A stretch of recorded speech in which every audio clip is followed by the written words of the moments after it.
Ruben was a young travel photographer who loved visiting old and mysterious places.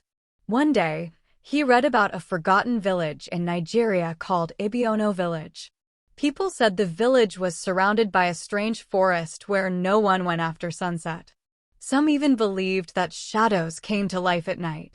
Ruben thought it would be a perfect place for his next photography project. He didn't believe in ghosts, he believed in stories and proof.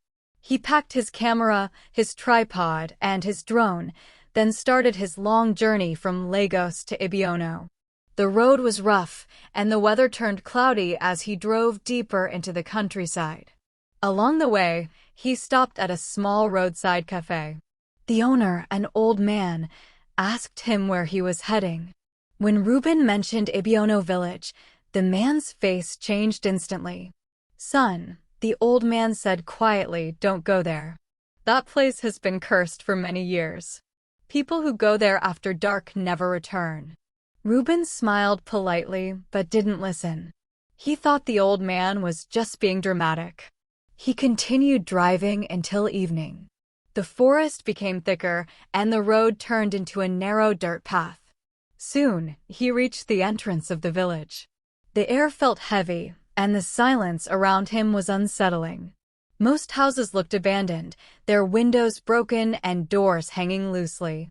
A few old villagers stood at a distance, watching him quietly. One woman whispered something he couldn't understand. Ruben set up his camera and took a few photos of the empty street.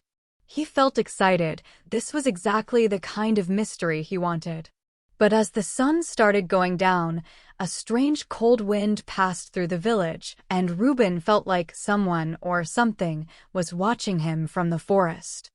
Ruben walked slowly through Ibiono village, holding his camera and looking around with curiosity. The whole place looked like time had stopped many years ago. Most houses were made of wood and mud. Their roofs were half broken, and some doors were swinging with the wind. He saw strange symbols carved on the walls, circles, crosses, and eyes, as if someone had painted them to keep evil away. He called out, "Hello? Is anyone here?" But no one answered. The only sound was the wind moving through the trees. A few moments later, an old woman came out from a small hut. Her back was bent, and her eyes looked tired. She stared at Ruben for a long moment and said softly, "You shouldn't be here, stranger. The shadows don't like visitors." Ruben felt a chill, but he smiled and replied, "I'm just here to take photos. I'll leave soon." The woman shook her head. "You should leave before the sun sleeps," she warned, and then slowly walked back inside. Ruben continued exploring. He took pictures of the empty streets, the old well, and the tall trees that surrounded the village. The air smelled of damp soil and smoke.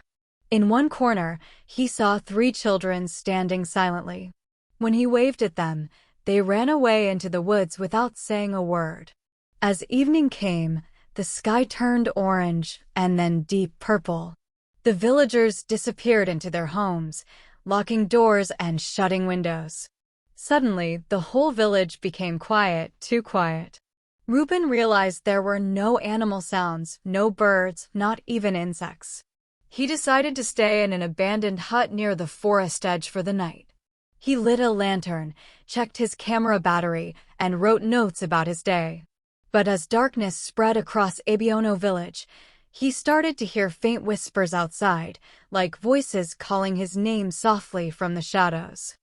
Night slowly covered Ibiono village like a dark blanket.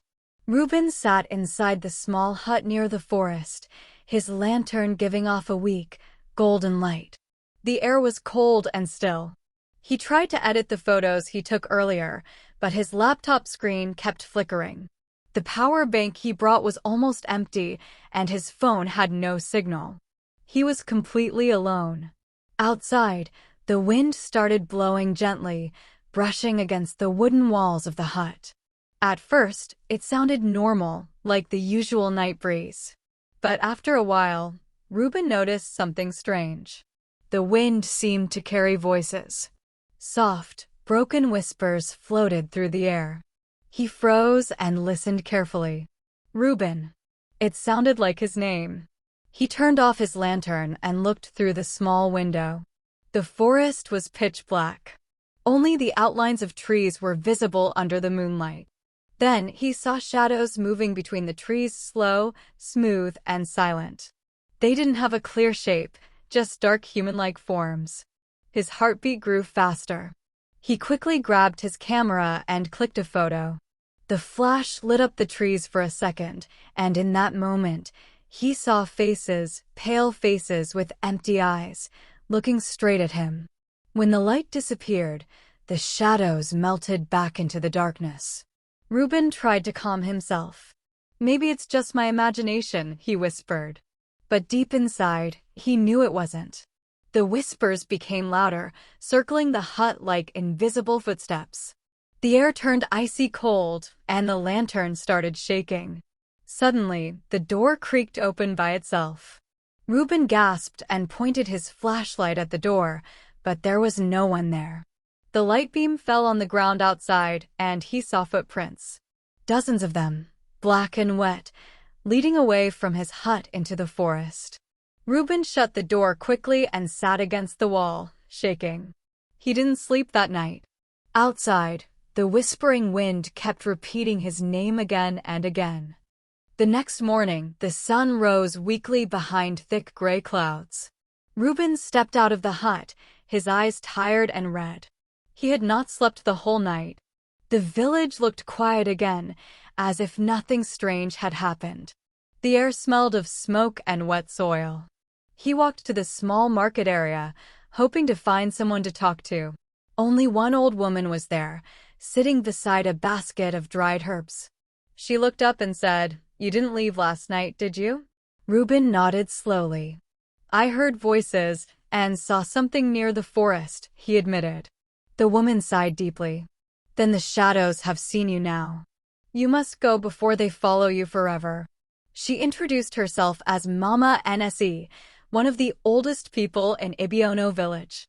She told Ruben that many years ago, a terrible ritual had taken place in the forest. She pointed toward the dark line of trees and said, "In the center of that forest stands the cursed tree. Long ago, our ancestors used to offer sacrifices there to please dark spirits. But one night, a greedy chief asked the spirits for more power. He gave them human lives, his own people. The spirits grew angry and cursed the land. Those souls never rested. They became the shadows that walk at night." Ruben listened carefully, both scared and fascinated. "Has anyone ever seen the tree?" he asked. Mama Nse nodded. "Those who go there never come back." Only one man returned, and he lost his mind. Ruben felt a strange pull toward the forest. His curiosity was stronger than his fear. He wanted to see that tree, to take pictures, to prove the legend was real. Mama Nse grabbed his wrist tightly and whispered, "If you go there, the shadows will know your face forever." But Ruben didn't listen. He looked toward the forest again, and for a moment, he thought he saw something moving, a tall, dark figure standing beside the trees, watching him silently. Later that day, Ruben visited Mama Nse's hut again. The place was small, made of clay walls and a roof of dry leaves. Inside, the air smelled of herbs and smoke. Mama Nse was sitting near a wooden table, crushing dried leaves with a stone bowl. When Ruben entered, she looked up and said softly, "You didn't go near the forest, did you?" Ruben shook his head. "Not yet. But I want to understand what really happened here," he said. "Why do people fear the forest so much?" Mama Nse stared at the fire for a long moment before she spoke. "I once had a grandson," she said slowly. "His name was Oba. He was only 12 when he disappeared." Ruben sat quietly, listening carefully. "One evening," she continued, "he was playing near the forest edge. I told him to come inside before dark, but he didn't listen. That night, the shadows came early. I heard his voice crying in the wind, but when I ran outside, I saw only his footprints leading into the trees. We searched for 3 days. All we found was his small red cap lying near the cursed tree." Ruben felt a deep sadness. "I'm sorry," he said softly. Mama Annecy looked at him with teary eyes. "Since that day, I have seen his shadow walking with others at night. They whisper. They call my name. The spirits took my grandson, and they will take anyone who disturbs them." Ruben swallowed hard. His heart was full of fear, but also curiosity. He wanted to help her, to find out the truth about Oba and the cursed forest. He thought maybe his camera could capture what human eyes couldn't. Before leaving, Mama Annecy handed him a small charm made of shells and red thread. "This will protect you," she whispered. "But only if your heart is pure." That night, Ruben placed the charm around his neck, unaware that the shadows were already watching him from the darkness outside his hut. The next morning, the sky was dark even though it was daytime. Thick gray clouds hung over Ibiono village, and the forest beyond looked colder than before. Ruben stood at the edge of the path that led into the woods, his camera hanging around his neck and Mama Annecy's charm tied firmly around his wrist. Her words echoed in his mind, "If your heart is pure, it will protect you." Ruben took a deep breath and started walking. The forest floor was covered with fallen leaves and thick mist. The air smelled damp and heavy, and the sound of his footsteps was the only thing breaking the silence. After a few minutes, he began to see strange markings on the trees, symbols carved deep into the bark, some shaped like eyes and others like circles filled with crosses. He took photos of everything he saw. Each picture made him feel more uneasy. The deeper he went, the darker the forest became, even though it was still morning. The trees were so tall that sunlight could barely reach the ground. Suddenly, he heard a faint sound, like a child's laugh coming from behind the trees. He froze. The voice sounded familiar, gentle, and distant. "Oba," he whispered, remembering Mama Annecy's story. The laughter came again, followed by small footsteps running through the leaves. Ruben followed the sound, trying to capture it on camera. Soon, he reached a clearing. In the middle stood a massive old tree with black bark twisted like veins. Strange objects, bones, ropes, and wooden dolls hung from its branches. Ruben's heart pounded as he realized he had found the cursed tree. He raised his camera to take a picture. But before he could press the button, he felt cold fingers brush against his shoulder. He turned quickly, no one was there. Then, in the corner of his eye, he saw dark figures moving slowly between the trees, surrounding the clearing. The shadows were back, and this time, they were closer than ever. Ruben stood frozen near the cursed tree, his breath quick and shaky. The forest around him was silent, but he could feel movement, something unseen circling closer. The air turned cold, so cold that mist came out of his mouth as he breathed. The charm around his wrist began to tremble slightly, as if reacting to the strange presence. He slowly lifted his camera and took a picture of the tree. The flash lit up the clearing for a second, and in that brief moment, Ruben saw them, the shadows. Dozens of dark figures stood around him, tall and thin, their bodies like black smoke with faint glowing eyes. They didn't move, but he could feel them watching. Ruben stepped back, shaking. "Stay away," he shouted, but his voice sounded weak in the cold air. He took another picture. The flash went off again, and this time, he saw faces. Dozens of them. Pale, twisted faces with open mouths, as if frozen in silent screams. One face made his heart stop, a small boy with wide eyes and a red cap. It was Oba, Mama Annecy's grandson. His lips moved, whispering something. Ruben leaned closer, trying to hear.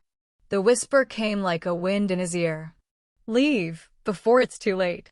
Then, all the shadows moved at once. They glided toward him, fast and silent.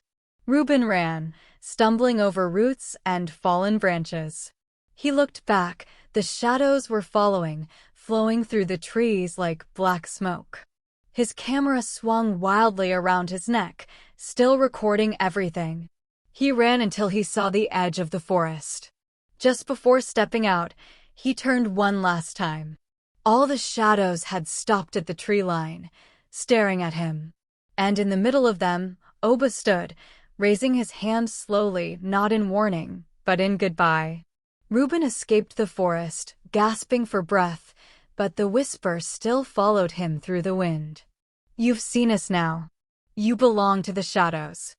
Ruben ran out of the forest, his clothes torn and his hands shaking. The sun was already setting behind the hills, painting the sky red and orange. He could still feel the cold from the forest on his skin, like the shadows had left their touch behind.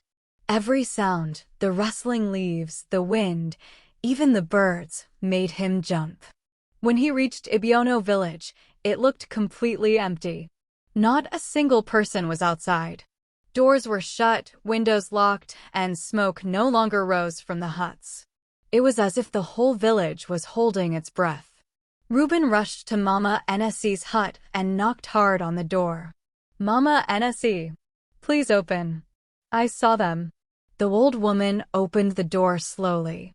Her face looked pale and sad. "You shouldn't have gone there," she whispered. "Now the shadows know your face." Ruben begged her for help. "Tell me what to do. I didn't mean to disturb them. I just wanted proof." Mama Ns shook her head. "Once the shadows choose someone, they never stop following. You can run, but they will walk with you everywhere, in mirrors, in dreams, in the dark corners of your room." Ruben felt sick with fear. He ran back to his car, desperate to leave the village before nightfall. He started the engine and drove fast down the dirt road, glancing again and again into his rearview mirror. At first, everything looked normal. But then, as lightning flashed across the sky, he saw it, a dark figure sitting quietly in the back seat. Its glowing eyes stared at him through the mirror. Ruben's heart froze. He turned around quickly, but the seat was empty. When he looked back into the mirror, the shadow was closer, now right behind him, its hand reaching for his shoulder. The camera on the passenger seat kept recording as the car disappeared down the lonely road. The next morning, villagers found it parked at the edge of the forest. The door was open. Ruben was gone, but his camera was still on, showing one last frame, a smiling shadow. So, that was the story of Ruben, the young photographer who entered a village lost in time and met the darkness that lives in the shadows. He went searching for truth, but some truths are not meant to be found. No one ever saw Ruben again. Some villagers say his spirit still walks near the cursed tree, holding his camera, taking pictures of anyone who dares to enter the forest. Others say on cold nights you can hear the clicking sound of his camera echoing through the wind, one flash for every new shadow. The story reminds us that curiosity can be dangerous. Some mysteries should stay hidden, and some places are not meant for human eyes. When you hear a whisper in the dark calling your name, don't answer. Because once the shadows know you, they never forget you. If you liked this scary story, don't forget to like, share, and subscribe for more horror stories every week. And remember, never stay alone in the dark, because sometimes the dark isn't empty.